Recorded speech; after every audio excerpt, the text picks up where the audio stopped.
Love ഒരുപാട് dimensions ഉള്ള ഒരു ഇമോഷനാണ്. അതുകൊണ്ടിട്ട് തന്നെ ഒറ്റ ചോദ്യത്തിൽ നമുക്ക് ആൻസറിലേക്ക് എത്താൻ പാടാണ്. എന്നാൽ തന്നെ നമ്മുടെ മനസ്സിൽ വന്നു പോയേക്കാവുന്ന ഒരുപാട് ചോദ്യങ്ങളുണ്ടല്ലോ. ഞാൻ ഇത്രയധികം എഫർട്ട് എടുത്ത് സ്നേഹിച്ചിട്ടും എന്തുകൊണ്ടിട്ടായിരിക്കും എനിക്ക് ആ സ്നേഹം കിട്ടാത്തത്?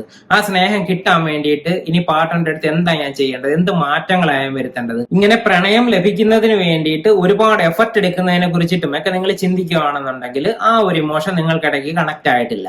അണ്ടർസ്റ്റാൻഡിങ്, പാർട്ട്നേഴ്സ് അങ്ങോട്ടും ഇങ്ങോട്ടും മനസ്സിലാക്കുക എന്ന് പറയുന്ന ഒരു വലിയ കാര്യം തന്നെയാണ്. ഒരുപാട് കാര്യത്തിൽ തെറ്റിദ്ധരിക്കുകയും ആർഗ്യൂ ചെയ്യും, അതിന്റെ പേരിൽ വഴക്കുണ്ടാക്കിയൊക്കെ ചെയ്യുവാണെന്നുണ്ടെങ്കിൽ അണ്ടർസ്റ്റാൻഡിങ് എന്ന് പറയുന്ന ഒരു കാര്യം നിങ്ങൾക്ക് ഇടയ്ക്ക് കണക്ട് ആയിട്ടില്ല. സാധാരണ എല്ലാവരും എപ്പോഴും ഫോക്കസ് ചെയ്യുന്നത് അഡ്ജസ്റ്റ്മെന്റിലാണ്. ഒരിക്കലും രണ്ട് കപ്പിൾസിന്റെ ഇടയ്ക്ക് അഡ്ജസ്റ്റ്മെന്റ് എന്ന് പറയുന്ന ഒരു കാര്യം ഉണ്ടാകേണ്ടതേ ഇല്ല. അണ്ടർസ്റ്റാൻഡിങ് ഉണ്ടെങ്കിൽ ഓട്ടോമാറ്റിക് ആയിട്ട് വന്നു ചേരുന്ന ഒരു കാര്യമാണ് അഡ്ജസ്റ്റ്മെന്റ് എന്ന് പറയുന്നത്. റെസിപ്രോസിറ്റി, നിങ്ങൾ അങ്ങോട്ട് കൊടുക്കുന്ന പല ഇമോഷൻസും അതേ ഇന്റൻസിറ്റിയിൽ ഇങ്ങോട്ട് കിട്ടുന്നില്ല എന്നുള്ള ഒരു പരാതി നിങ്ങളുടെ മനസ്സിൽ ഒരുപാട് ഇങ്ങനെ വന്നു പോകാറുണ്ടെന്നുണ്ടെങ്കിൽ ഈ ഒരു കാര്യം നിങ്ങൾക്കിടയ്ക്ക് കണക്ട് ആയിട്ടില്ല.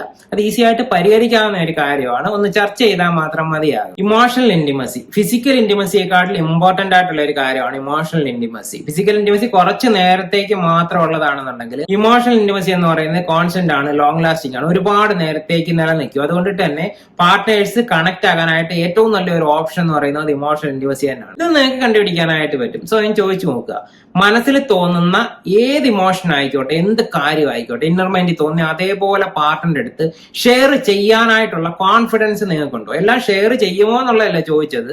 ആ തോന്നുന്ന കാര്യങ്ങൾ അതേപോലെ യാതൊരു ഫിൽറ്ററും ഇല്ലാതെ പാർട്ട്ണറുടെ അടുത്ത് പറയാനായിട്ട് നിങ്ങൾക്ക് പറ്റുമെങ്കിൽ ഇമോഷണൽ ഇന്റിമസി നല്ല സ്ട്രോങ് ആണെന്ന് തന്നെ പറയാം. പക്ഷെ എല്ലാവരിലും ഇതേ ലെവലിലൊന്നും ഉണ്ടാകണമെന്നില്ല കേട്ടോ. ഇതൊരു 50% ഉണ്ടായാൽ തന്നെ ഓക്കെയാണ്. ഇത് മാത്രമൊന്നുമല്ല കേട്ടോ, ഒരുപാട് ഇമോഷൻസ് പാർട്ട്നേഴ്സിന്റെ ഇടയ്ക്ക് കണക്ട് ആയിട്ട് വരാറുണ്ട്. എങ്കിൽ തന്നെയും ബേസിക് ആയിട്ടുള്ള ഈ 7 ഇമോഷൻസ് നിങ്ങൾക്കിടയ്ക്ക് കണക്റ്റഡ് ആണ് എന്നുണ്ടെങ്കിൽ നിങ്ങൾ ഏറ്റവും ഹാപ്പി ആയിട്ടുള്ള കപ്പിൾസ് ആയിരിക്കും.